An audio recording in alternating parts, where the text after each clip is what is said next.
Rareté du sucre sur le marché mondial. Le gouvernement et les opérateurs économiques jouent la carte de l'anticipation. Les deux parties, réunies aujourd'hui en session extraordinaire, conviennent de poursuivre l'approvisionnement correct du pays pour éviter toute hausse sur le marché national. Sécurité et santé au travail, thème de la 27e journée africaine de la prévention des risques professionnels. Et l'événement célébré aujourd'hui à Bamako cible cette année les transporteurs. Le Mali assure désormais la présidence du conseil d'administration de la conférence des postes des États ouest-africains pendant 2 ans. C'est l'une des principales décisions qui ont sanctionné les travaux de la 5e session ordinaire de l'organisation à Bamako. 50 Maliens rapatriés du Soudan, ils viennent d'être accueillis à Bamako. Ils ont été accueillis donc par le ministre des Maliens établi à l'extérieur de l'intégration africaine. Chaque Malien rapatrié a reçu une enveloppe symbolique lui permettant de regagner dignement sa famille. Voilà pour les titres, mesdames, messieurs, bonsoir. Le directeur général de l'ASECNA est à Bamako. Il s'est entretenu ce matin avec le président de la transition au centre des échanges des questions relatives à la sécurité de la navigation aérienne et plus particulièrement la sécurité dans l'espace aérien du Mali. Mohamed Moussa s'est exprimé à sa sortie d'audience au micro de Nouhoum Sissoko.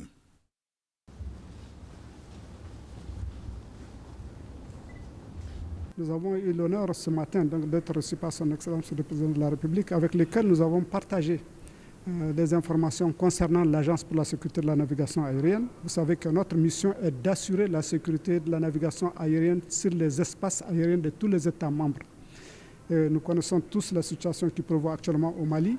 Donc j'ai présenté la situation à son Excellence, Monsieur le Président de la République. J'ai pris note de ces observations, de ces orientations, et j'ai donné toutes les assurances nécessaires pour dire à son Excellence le Président que la SECNA assurera sa mission dans l'intérêt et conformément aux besoins de la République du Mali. Donc nous serons prêts à apporter tout notre concours rapidement, d'abord pour remettre des aérodromes de l'intérieur, notamment celui de Gao, celui de Mopti également. Les questions sécuritaires touchent obligatoirement l'aviation civile. Le ciel que vous voyez, l'espace aérien que vous voyez là, c'est un domaine de souveraineté. Et donc la SECNA a l'honneur de les gérer au nom du Mali. Le président de la transition a insisté pour que la SECNA accomplisse cette mission dans l'intérêt du Mali et dans les meilleures conditions techniques.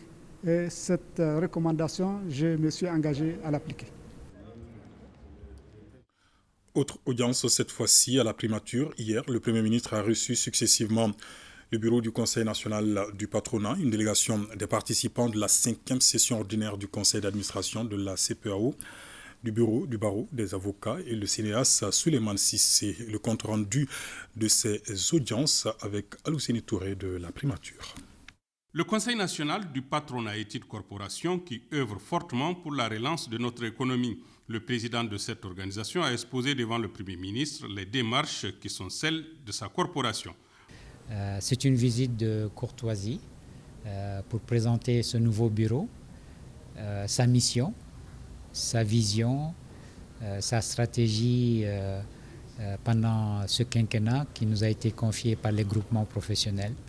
Donc nous avons échangé sur nos préoccupations, notamment les facteurs de production, l'énergie, les ressources humaines, sur la fiscalité, sur le financement, sur la stabilité sécuritaire et institutionnelle.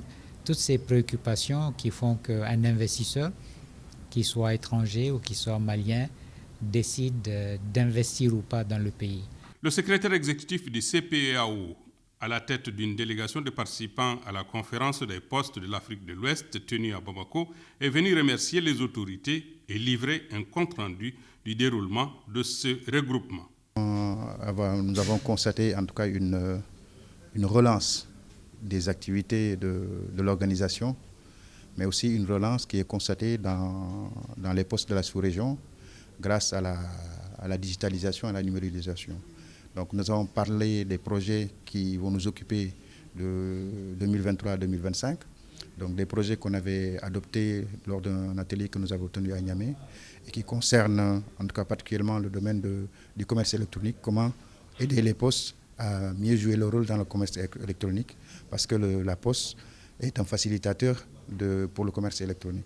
Nous avons aussi parlé d'un projet d'acheminement terrestre. Quant au bâtonnier de l'ordre des avocats, il a souhaité entretenir le Premier ministre de l'état de notre justice et des problèmes qui le minent. On a parlé des difficultés réelles de la justice parce que le barreau organise très bientôt les états généraux de la profession. En même temps, nous avons suggéré au Premier ministre, vu la situation d'ensemble de la justice, une justice quand même qui est assez décriée, qu'on puisse organiser les états généraux de la justice et qu'ensemble, en toute responsabilité, que les gens puissent discuter sans langue de bois des difficultés auxquelles cette justice est réellement soumise. La dernière personne à être reçue par le Premier ministre est le cinéaste Souleymane Cissé, invité au Festival de Cannes pour recevoir une distinction.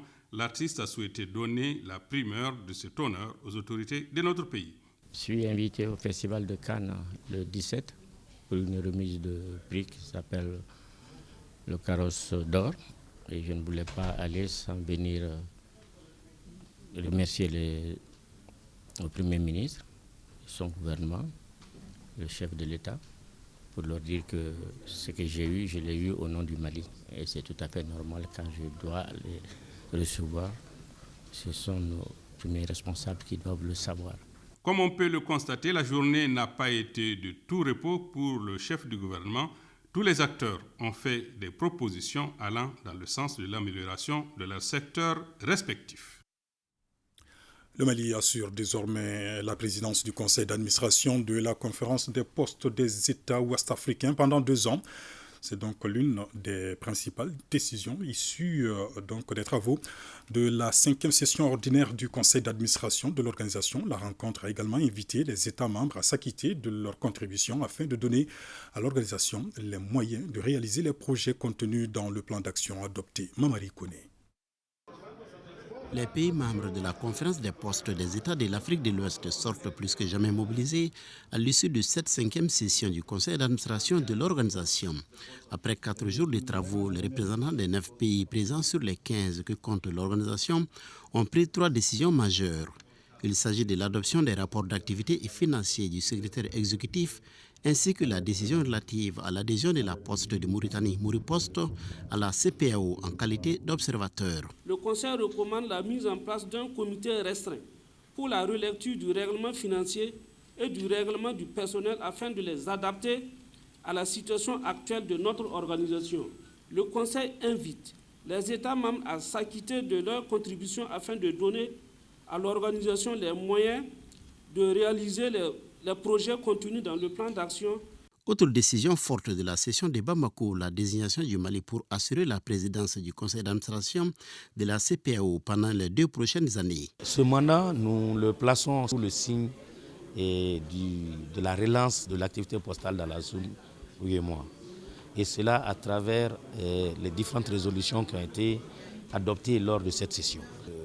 Naturellement, sous notre mandat, nous allons nous évertuer à faire prospérer ces différents projets et à permettre à l'organisation d'avoir une plus grande autonomie dans sa gestion. Après avoir salué la qualité des travaux, le représentant de l'Union postale universelle, Amadou Bello, a invité les postes de l'Afrique de l'Ouest à aller vers l'inclusion et à la recherche de partenariats en vue de diversifier les produits postaux. Les conclusions de la session de Bamako devraient servir de viatique au développement des activités postales dans l'espace ouest africain. En ce qui concerne les différents projets, l'accompagnement du ministère en charge du secteur postal pour l'atteinte des objectifs fixés par la session de Bamako sera constant.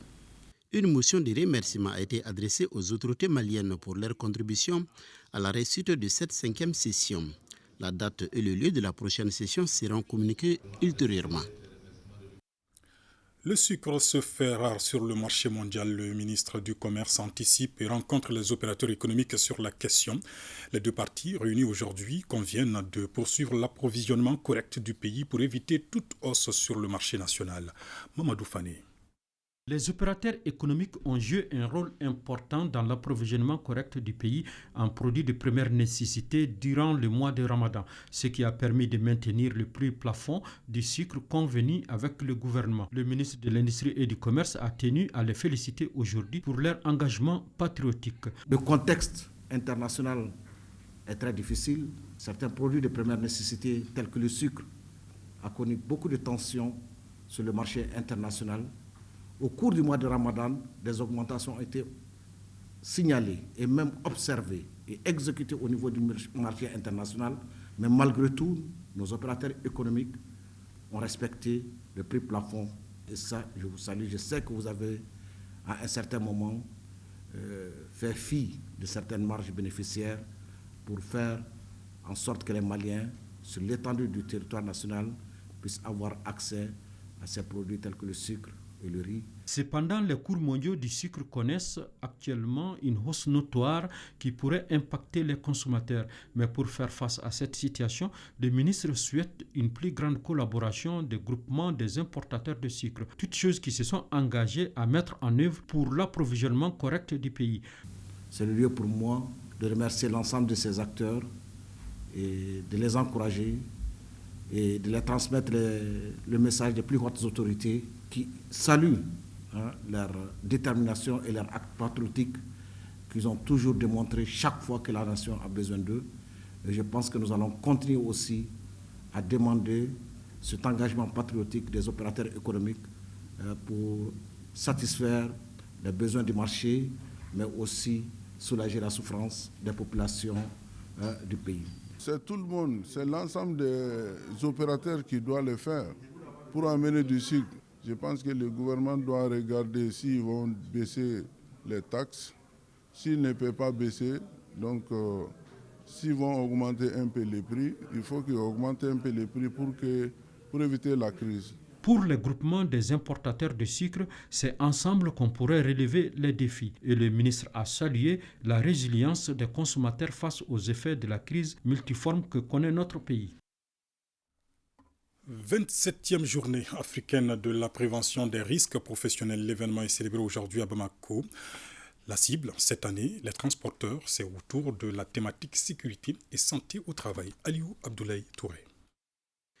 La mobilisation des 4 membres du gouvernement pour la célébration de la 27e journée africaine de la prévention des risques professionnels et de la 21e journée mondiale de la sécurité et santé au travail prouve à suffisance tout l'intérêt que revêt cette rencontre. La célébration de cette journée est perçue comme un moyen pour attirer l'attention sur l'urgence et surtout l'importance de la prévention des accidents de travail. Sur 1500 accidents de travail déclarés au niveau des services techniques de l'INPES, entre 2020 et 2022, on note 1929 accidents de trajet, soit 70% des accidents et 15 décès enregistrés. 20% de ces accidents ont occasionné un arrêt de travail de plus de 15 jours et une prise en charge de plus d'1,5 milliard de francs CFA à titre de réparation. La marraine de cette 27e édition a axé son intervention sur la culture de l'esprit d'équipe pour le rayonnement des entreprises maliennes. Quant à la représentante du ministre en charge des transports et des infrastructures, elle a expliqué l'intérêt du renforcement des actions pour la prévention des accidents de circulation routière.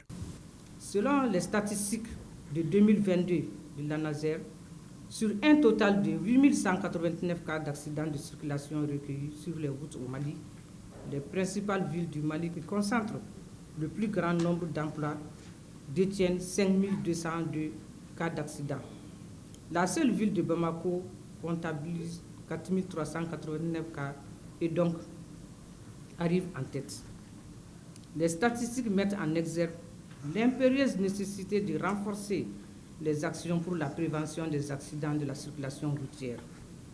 La célébration de cette journée offre également l'opportunité de réfléchir sur les défis auxquels les travailleurs, employeurs et pouvoirs publics font face pour la promotion de la sécurité et de la santé au travail. Il s'agira de mener des activités d'information, de sensibilisation et d'interpellation pour amener les acteurs du monde du travail à prendre conscience des risques professionnels et à percevoir la nécessité de leur prévention. Par ailleurs, en matière de sécurité et santé au travail, le transport routier, qui demeure un secteur stratégique de développement économique des États, reste l'un des secteurs les plus préoccupants au regard des statistiques mondiales très alarmantes. La sécurité routière demeure dès lors une préoccupation d'ordre mondial. Les conclusions de cette journée doivent aboutir à des recommandations susceptibles de contribuer davantage au renforcement des dispositifs mis en place pour faire face aux risques professionnels. Le ministre du Travail, de la fonction publique et du dialogue social communique, en application des dispositions de la loi du 22 juillet 2005 relative aux fêtes légales en République du Mali, la journée du lundi 1er mai 2023, fête du travail, est chômée et payée sur toute l'étendue du territoire national. Situation au Soudan. Le gouvernement rapatrie les Maliens en détresse. Ils sont arrivés à Bamako ce vendredi à l'accueil. Le ministre des Maliens établi à l'extérieur et de l'intégration africaine, chaque rapatrié a reçu une enveloppe symbolique lui permettant de regagner dignement sa famille. Batraouri. À l'aéroport international, président Modibo Keïta de Sénou, le jeune Mohamed Traoré qui reçoit des mains du ministre une enveloppe symbolique fait partie des 50 Maliens rapatriés par vol commercial en provenance du Soudan. Une opération de rapatriement menée avec beaucoup de péripéties en raison de la situation sécuritaire qui prévaut actuellement au Soudan. Dès l'éclatement de la crise, le gouvernement, sous les directives du président de la transition et les orientations du Premier ministre, s'est mis tout de suite à pied d'œuvre pour chercher les moyens d'abord de protéger nos compatriotes sur place, ce qui n'était pas facile parce qu'ils n'étaient pas au même endroit et ils étaient tous éparpillés entre des zones contrôlées par les différentes forces en opposition là-bas. Donc nous avons commencé d'abord par les transborder sur Wadi Madani, et Wadi Madani qui est une ville qui est à l'est de 250 à 300 km de Khartoum, qui n'était pas affectée par le conflit, et après maintenant les acheminer vers Gadarif. Gadarif maintenant qui est une zone qui est proche de l'Éthiopie. Et une fois dans les premières villes éthiopiennes, nous avons négocié avec l'ambassade du Mali à Addis Abeba pour qu'ils puissent faire le trajet par avion pour Addis Abeba. Et de là-bas, nous les avons embarqués à bord d'un vol commercial. Dans un premier temps, nous les accueillons. Nous avons amené des moyens de transport pour les déposer où ils veulent. À chacun, nous avons donné un pécule de 50 000 francs, comme on le fait d'habitude. Le ministre Ag Ilien a salué les efforts du bureau du Haut Conseil des Maliens établi au Soudan avant de préciser qu'une deuxième vague de rapatriés en provenance du Soudan est attendue à Bamako dans les tout prochains jours.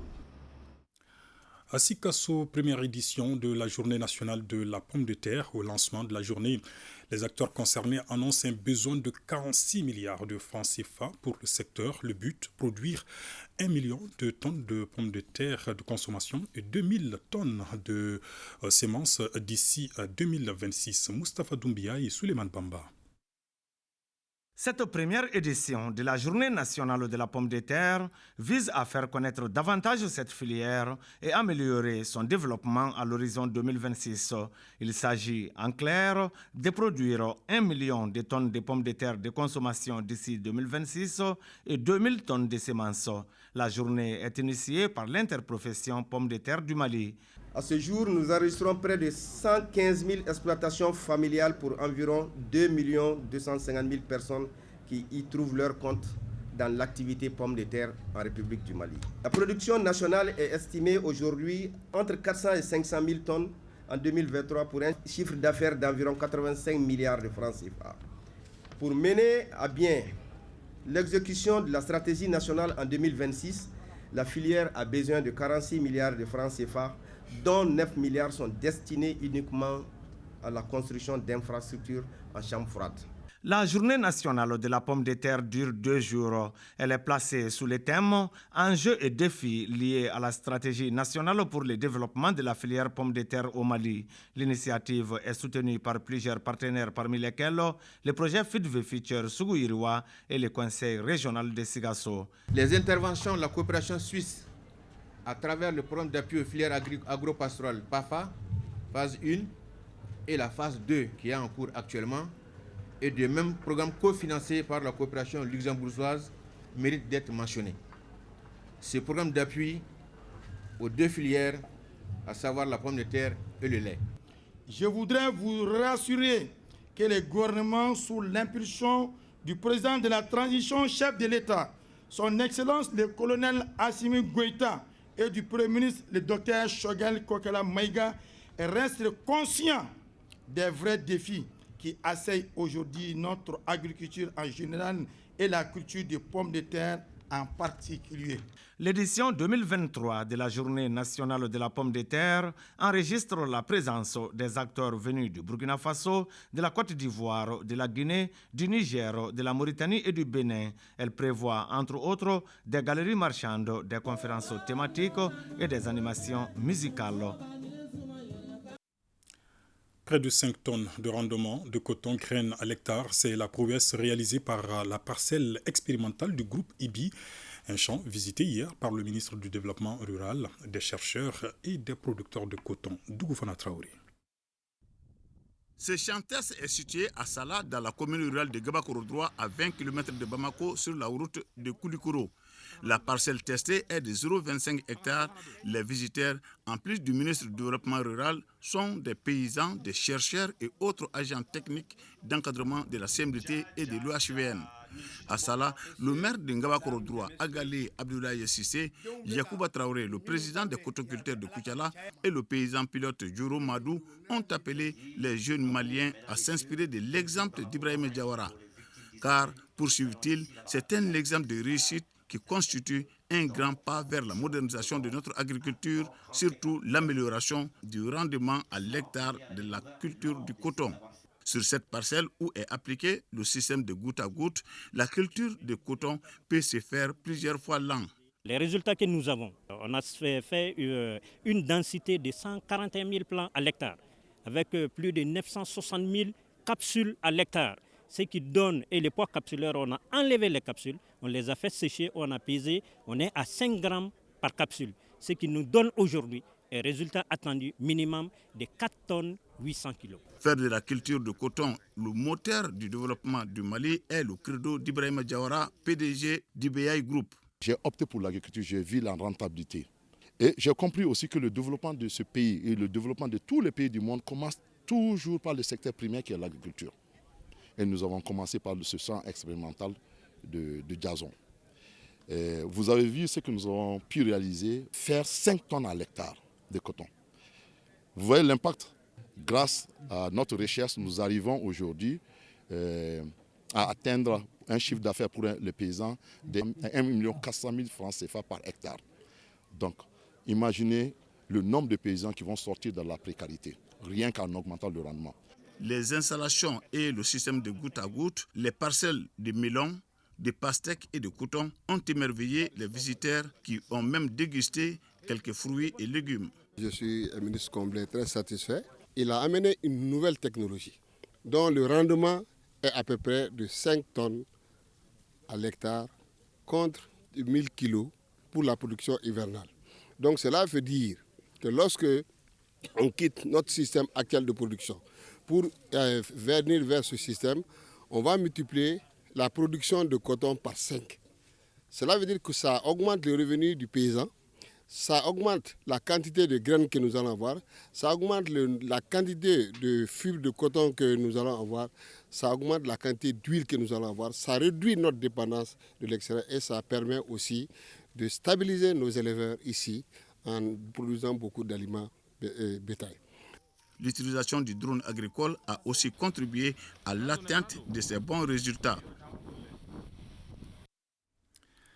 Signature d'un protocole d'entente entre l'UNICEF, l'ORTM et l'AMAP. C'est un partenariat qui vise à renforcer les capacités des deux organes de presse publique. Dans la foulée, l'UNICEF a remis à l'ORTM un important lot d'équipements. Boubacar Bablé Touré pour plus de détails. Protocole d'entente entre l'UNICEF et les deux médias publics relevant du ministère en charge de la communication. Il s'agit là de l'ORTM et l'AMAP qui viennent ainsi de signer un partenariat avec l'UNICEF reconnu pour son combat pour la promotion des droits des enfants à travers le monde.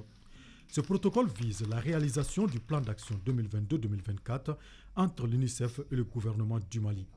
Il s'articule autour de 3 axes majeurs.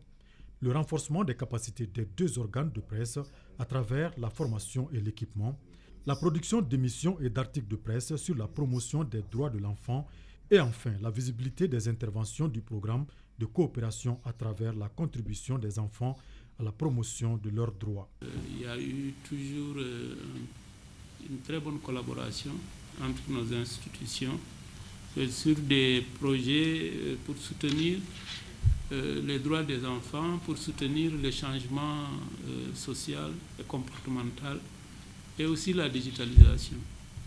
Cela m'a vraiment fait plaisir.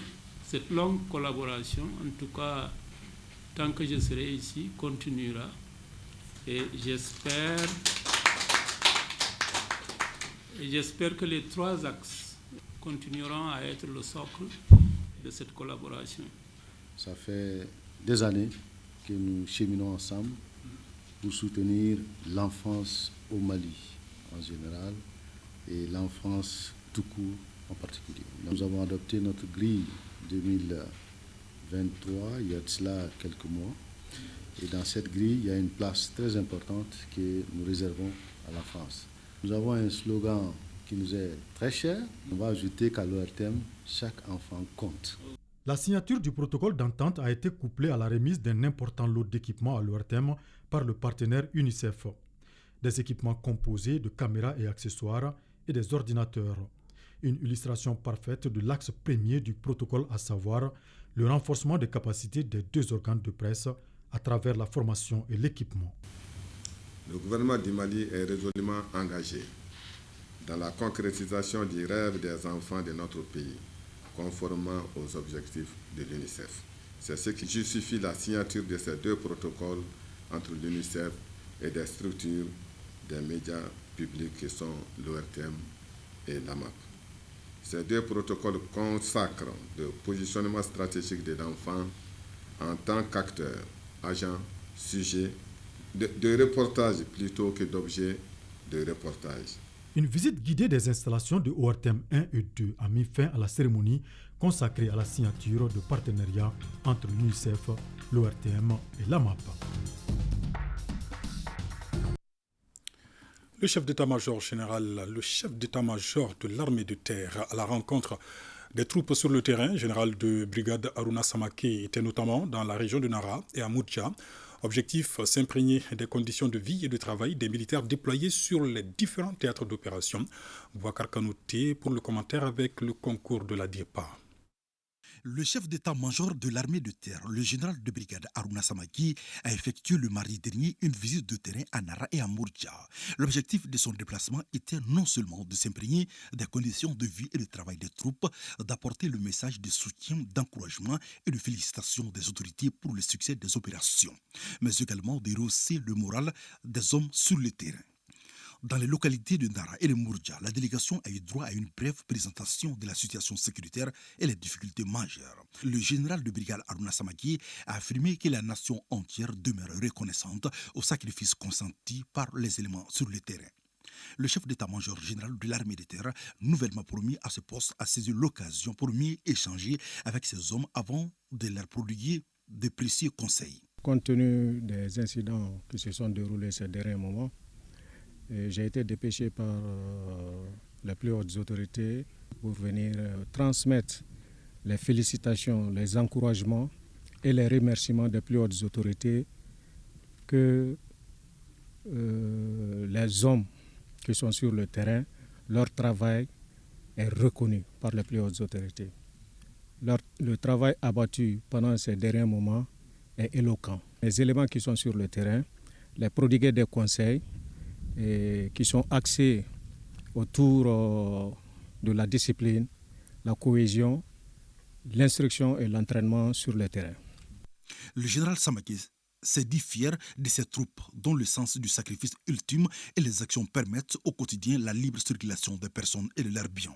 Les femmes sont décidées à travailler pour sécuriser non seulement le pays, mais la population et leurs biens. La délégation a rendu une visite de courtoisie aux autorités administratives, religieuses et coutumières de la région de Nara. L'imam de la grande mosquée de Nara a saisi l'occasion pour remercier les membres de la délégation avant de faire des bénédictions pour le retour de la paix et la quiétude dans notre pays. Le projet de constitution au centre d'une rencontre entre les femmes de Sikasso et la chef de l'exécutif régional, Kanté Marie-Claire Dambélé. Il a notamment été question de la vulgarisation du document et d'autres défis de la transition ont également été évoqués. Sékou Konaté et Souleymane Bamba. En rencontrant les groupements et associations de femmes de Sikasso, la gouverneure veut partager avec cette frange importante de la population le contenu de l'avant-projet de constitution pour une meilleure compréhension et appropriation, afin de faire de ces femmes des actrices centrales de la campagne de mobilisation autour de la nouvelle loi fondamentale, mais aussi des grandes questions de l'heure. Notamment le projet de constitution du Mali et puis le découpage administratif et la carte biométrique. C'est pour que les femmes puissent être plus informées et sensibilisées sur les grandes préoccupations du moment, qu'elles s'impliquent davantage dans la recherche de la paix et de la sécurité du Mali et qu'elles soutiennent davantage les femmes et la transition et qu'elles sortent massivement au moment du référendum pour dire oui au projet de constitution. Une matinée d'échanges, d'explications et d'informations sur les modifications majeures contenues dans l'avant-projet, fortement appréciée. J'ai vraiment aimé l'initiative de ce matin et je pense que si la gouverneure, si elle va dans ce sens, tout le temps appeler les femmes, nous donner des informations sur l'état d'évolution du pays, sur l'état de ce qui se passe. Nous, à notre niveau, on pourra diffuser ces mêmes informations au niveau de la base et ensemble, on fera un Mali uni. Il y a tellement de défis, de problématiques. Les femmes ont besoin beaucoup de sensibilisation. Il y a beaucoup de malcompréhension entre nous, les femmes. Si ça a repris beaucoup de fois, dans l'année au moins même 2 fois ou 3 fois, je pense que ça pourrait aller. Et les femmes de Sikasso qui ont massivement répondu à l'invite de la chef de l'exécutif régional de réaffirmer leur soutien à la transition et à nos forces de défense et de sécurité. Elles ont aussi assuré d'œuvrer pour un oui massif lors du référendum. Même exercice à Koutiala, cette fois-ci, à travers une leçon modèle et une conférence débat sur le projet de constitution au lycée d'Anzié-Koné. Les grandes lignes du document sont expliquées aux élèves. Les détails avec Brima Koné. Pour une leçon modèle, le professeur principal de lettres, Abdoulaye Diarra, et ses élèves de la TLL du lycée Koné d'Anzié ont réussi ce mercredi la visite des autorités administratives de Koutiala. Dans un premier temps, les visiteurs ont assisté à un exposé sur le projet de constitution. Ils ont ensuite eux-mêmes livré une conférence débat sur l'importance du document et la nécessité d'aller au référendum. Il s'agit de lire ceux qui ne sont pas en mesure de lire, d'approcher ceux-là qui ont déjà lu le document, de leur expliquer avant le référendum. Il faut que chacun, chaque Malien, chaque citoyen sache que le Mali c'est d'abord moi. Donc c'est ce qui est important. Le lycée Koné d'Anzié compte plusieurs élèves ayant l'âge de voter. À l'instar de cet établissement, toutes les écoles des ordres d'enseignement secondaire général, professionnel et technique de la région de Koutiala ont dispensé la leçon modèle sur le projet de constitution. Cette vague de vulgarisation du document en milieu scolaire a pour objectif de convaincre les populations à voter oui pendant le référendum prochain. C'est le oui que nous demandons, mais avant le référendum, il faut que chacun comprenne. Parce que nous avons déjà compris ce qui est là-dedans. Quand ils vont comprendre, inévitablement, ils vont dire oui. Les élèves ont manifesté leur volonté de relayer dans la mesure du possible les points saillants du projet de constitution à toutes les couches sociales. À Gao également, les jeunes ont été mobilisés pour comprendre et vulgariser le projet de constitution, une initiative de la COFOR, Coalition des forces juvénines pour le renouveau au Mali. Aliou Idrissa Maïga. La nouvelle constitution portée par le président de la transition, le colonel Assimi Goïta, était au cœur des échanges de la causerie débat organisée par la coalition des forces juvéniles pour le renouveau, COFOR, en collaboration avec le conseil régional de la jeunesse de Gao. Il s'agit à travers cette activité de mieux expliquer le contenu de la nouvelle constitution aux jeunes de Gao pour une participation massive au futur référendum. La nouvelle constitution qui a été validée il n'y a pas très longtemps par une commission de finalisation dont nous avons aussi eu l'honneur de participer. Donc nous sommes aujourd'hui à Gao afin de partager le contenu de ce projet avec les organisations de jeunes, les parler un peu de ce projet, distribuer des dépliants sur les 12 points que nous avons à les expliquer. Nous, à notre niveau, nous avons pris le devant pour que la jeunesse puisse connaître ce qui se trouve dans la nouvelle constitution pour qu'en fin de compte, le oui puisse l'emporter sur le territoire national. Les participants apprécient la tenue de cette causerie débat. Selon eux, elle est d'une importance très capitale. On a senti que nos besoins sont pris en compte. On a vraiment compris que vraiment si on adhère à cette nouvelle constitution, vraiment les choses vont aller en avant. Donc nous leur demandons de vraiment vulgariser pour que tout le monde puisse avoir connaissance de cette constitution. Pour les organisateurs, la nouvelle constitution vise la refondation de l'État. Chacun doit alors s'engager afin que le oui puisse l'emporter au moment opportun. À Kidal, le lancement d'un projet de renforcement de capacité des organisations de la société civile, il porte sur leur rôle et responsabilités. Dans un contexte socio-politique et sécuritaire difficile, une initiative de l'ONG Aide Sahel, Sidi El-Mehdi Ag Al-Baka. Cette initiative vise à sensibiliser les autorités locales, les partis politiques, les organisations de la société civile sur l'autorité indépendante de gestion des élections. Ai-je une forte demande de la société civile de Kidal afin de jouer pleinement son rôle. Que ce projet viendra, je le souhaite et je l'espère, améliorer les connaissances de nos organisations de la société civile pour qu'elles jouent efficacement leur rôle dans la promotion d'un monde meilleur.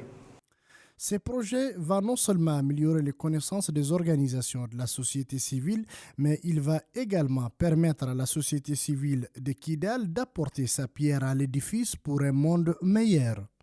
Il a pour objectif de renforcer les capacités des organisations de la société civile en matière de transparence, de veille citoyenne, de suivi, de contrôle citoyen et d'engagement citoyen, et pour mieux jouer leur rôle dans des cadres de développement harmonieux de la région. Point Covid du jour à présent. Ce vendredi, les services de santé n'ont enregistré aucun cas positif sur 60 tests réalisés. On note 0 guéri et pas de décès. À ce jour, 3 patients sont placés sous traitement. C'est parti pour la deuxième édition de la semaine culturelle et artistique de Sélingué. Ce rendez-vous de la commune de Baya vise à promouvoir les potentialités culturelles et artistiques de la localité. L'événement a été lancé hier au stade municipal de Sélingué. Ibrahim Kaokonate. Placé sous le signe de la culture et du développement, cette rencontre regroupe les talents en herbe de la commune de Baya. C'est une activité pour l'éveil de la jeunesse et le développement de la commune. Donc nous saluons l'initiative. Ça va permettre la commune va être bien connue dans le monde. Et je remercie aussi ceux qui ont mis la main dans la poche pour pouvoir le financer. Au cours de la semaine, des foires d'exposition, des panels, des conférences débats sur les thématiques liées à la jeunesse, l'entrepreneuriat et l'environnement. Cette année, on a innové à travers vraiment pas mal d'activités. Parce que déjà, depuis avant-hier, on a commencé des panels sur les questions de jeunesse, emploi et entrepreneuriat et jeunesse protection de l'environnement. Et à travers l'exposition foire aussi, vous venez vraiment de découvrir les talents de nos artistes, de nos artisans. Et en marge de ça aussi, il y a une coupe du festival qui est en train d'organiser avec la jeunesse. Et les visites des sites touristiques aussi, tels que les sites de Fanzan, les sites de Molobalni. Molobalni, c'est un site qui n'est pas connu par le grand public. C'est une branche qui vient témoigner les fautes, même si c'est le chef de village, s'il fait une faute, Molobalni vient taper sur sa tête. Nous avons une présence remarquable des artisans du Mali dans cette semaine culturelle ici à Sélingué. Pour l'occasion, nous avons invité les pays frères du Sénégal, du Burkina Faso et de la Guinée-Conakry. Les activités se poursuivent jusqu'au dimanche 30 avril avec des concerts géants, animés par des têtes d'affiche de la musique malienne, comme Safi Diabaté. Le centre technique de football est en plein chantier. Le projet porté par la Fédération malienne de football est financé par la FIFA. Taux d'exécution des travaux, 40%. Un constat d'une délégation du bureau régional de l'instance suprême du football basé à Dakar. Le point avec Ali Djoumatina. Visite d'amitié et de travail au Mali d'une délégation de la FIFA composée du directeur Afrique de l'Incense, l'ex-international suisse Gelson Fernandez d'origine capverdienne, du Sénégalais El Hadji Wak Diop et de notre compatriote Fatou Kamara. À travers cette visite, l'instance suprême du football mondial, via son bureau régional basé à Dakar, voulait voir l'état d'avancement du nouveau centre technique de football ultramoderne que la FIFA a financé pour le Mali grâce à l'implication de la FEMAFOOT. La délégation du bureau régional de la FIFA a ainsi visité le chantier en compagnie des membres du bureau fédéral. À l'arrivée, le chef de délégation constate avec satisfaction l'évolution des travaux. Une fois qu'il sera terminé, équipé et qu'il sera en vie, ce sera le lieu d'animation du football malien. Et je pense que c'est une fierté de pouvoir accompagner ceci, mais je pense que c'est aussi historique pour le football malien d'avoir au même lieu plusieurs terrains, hébergement, récupération, logement des académiciens notamment, football masculin et féminin, senior et junior. Avec cet outil de travail, le Mali sera armé en tout cas d'un point de vue des infrastructures pour aller titiller les grands d'Afrique et les grands de ce monde. Quand vous quittiez, on était au premier niveau et là on est en train de couvrir le deuxième niveau. Et l'hôtel par exemple, on était au premier niveau, là on a dépassé, on est au troisième niveau. Donc ça a beaucoup évolué. De 32, aujourd'hui on est à 40,5%. On va mettre tout en œuvre pour respecter le délai et être vraiment dans les normes et rester dans les normes pour ce projet-là. La réalisation d'un tel centre prenant en compte tous les aspects liés au développement du football est une véritable marque de confiance de la FIFA à l'endroit du Mali. Si ce centre a vu le jour, c'est grâce au président de la FIFA lui-même qui est venu poser la première pierre de ce bijou. Le centre que nous sommes en train de réaliser de par la FIFA va être l'un des meilleurs centres de la sous-région. Je sais pourquoi je le dis, parce que j'ai vu beaucoup de centres. La délégation de la FIFA est repartie satisfaite et a promis de revenir dans quelques mois pour la cérémonie d'inauguration de l'impressionnant centre technique de football. Page noire de ce journal. D'abord, dans un communiqué déposé à la rédaction, le ministre des Affaires religieuses, du culte et des coutumes annonce l'arrivée en provenance de la France de la dépouille de Dramane Niaré, patriarche des Niaré du Mali et des familles fondatrices de Bamako, ce samedi à 1h du matin à l'aéroport international. Président Modibo Keïta Sénou. Par la même occasion, le ministre informe du déroulement des obsèques le dimanche 30 avril à 16h30. Autre mauvaise nouvelle, Kélémonzon Diabaté n'est plus. C'est toute la région de Kita qui vient de perdre son chef de griot des suites d'une maladie. Ces obsèques ont eu lieu en présence de plusieurs personnalités. Diguia Mohamed Fabrice. Le 25 avril dernier, les autorités régionales et la population de Kita conduisaient Kélémonzon Diabaté, le chef des griots de Kita, à sa dernière demeure. Suite à ce rappel à Dieu du chef de cette communauté, le président de la transition, son Excellence Assimi Goïta, a dépêché une mission conduite par Yamoussa Fane, chef de cabinet du ministre de l'Artisanat, de la Culture, de l'Industrie, Hôtellerie et du Tourisme. Objectif, présenter les condoléances de la nation malienne à la famille éplorée et à toute la région de Kita. Le but de notre séjour à Kita, c'est de venir présenter les condoléances du président de la transition, chef de l'État, du premier ministre, chef du gouvernement et de l'ensemble des membres du gouvernement. Et singulièrement celle de monsieur le ministre de l'Artisanat, de la Culture, de l'Industrie hôtelière et du Tourisme, M. Andogoulé Guindo. La communauté des griots de Kita a perdu son chef. Je souhaitais vraiment un repos éternel au chef griot de Yamakala, au chef des griots de Kita, que qu'Allah le Tout-Puissant, le très miséricordieux, l'accueille dans son paradis éternel. Voilà, nous prions réellement pour le repos de son âme. Ce geste de compassion du président de la transition à l'endroit de la communauté des griots de la région de Kita est salué par la population de Kita en général et la famille éplorée en particulier. Ainsi va l'actualité ce soir. Merci de nous avoir suivis. Excellent moment de télévision à notre compagnie. Bonsoir.